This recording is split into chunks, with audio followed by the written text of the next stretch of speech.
talking about the foster care system and adoption regulations and things like that, chances are there wasn't an adoption agency or any foster care system involved in this case, because they raised the bond with allegations of like human trafficking. So we don't even know how these kids ended up in their care in the first place. We do know they were adopted, or they received their custody in Washington State and then moved to West Virginia.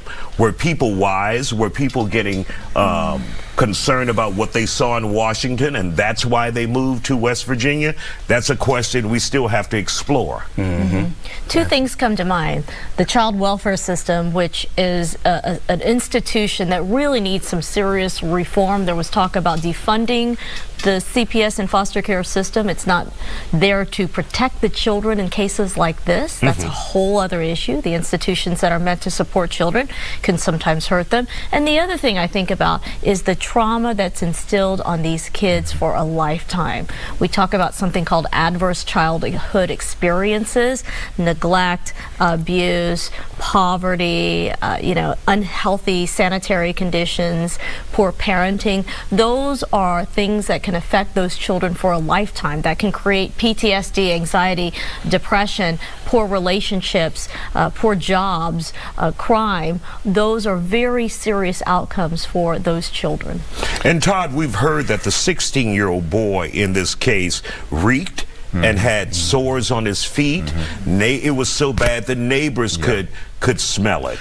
It just, if you look at the images, it looked like an old school plantation. The shed, the barn looked like a slave shack. It's just, like David said, it's just evil. And to think in 2024, you still have people who see black people and children at that as property, just to use for their own purposes and stuff like that.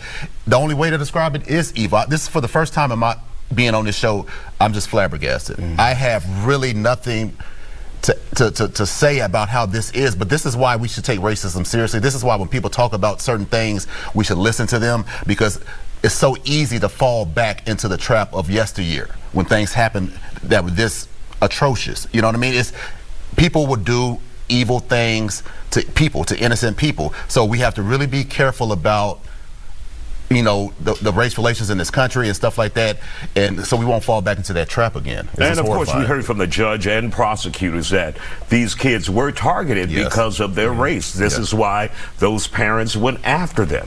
So that's why we need to take a serious look at the child welfare system. We don't know what happened to these kids, but did you know that only 15% of all cases in which children are taken away from their parents involve physical violence? A lot of them involve neglect. We're talking about maybe there's not enough food at the table, maybe they weren't clothed properly, maybe mom or dad had an addiction problem, things that stem from trauma. If we can address keeping families together and address things like poverty and prosperity and economic prosperity, maybe we can keep families together so we don't see these situations. Something has to seriously be done about that institution.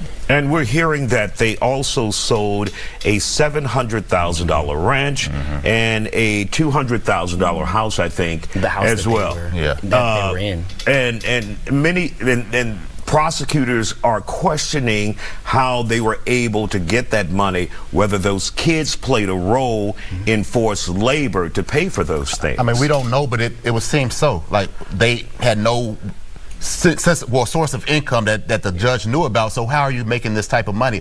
They're enslaving people. They're trafficking kids. They think it's 1824, not 2024. And like Chow said, we have to start at the root and fix some of the problems that people are having that lead to this situation, because there's no child that should be. These kids are going to be traumatized for life. And the excuses that they use, it was a clubhouse. When I was a teenager, I didn't want nothing to do with a clubhouse. I wanted to hang out with my friends and do normal things. That's elementary stuff. And the fact that the cops had to pry the door open. If that's a clubhouse, why can't they come and go? I have friends that have clubhouses for their children. They can come and go as they please. So all of that is nonsense. They are enslaving people. And I've mentioned this before on this show. People think slavery ended in 1865 through convict leasing and other things. Black people have always had to deal with the possibility of being enslaved again. And now in 2024, we have kids having to go through things that my ancestors went through, and it's horrifying. Last 30 seconds. 14% of this country is a black population, yet 25% of all kids in the child welfare system are black. There's a serious racism problem in the foster care and the child welfare system. All right.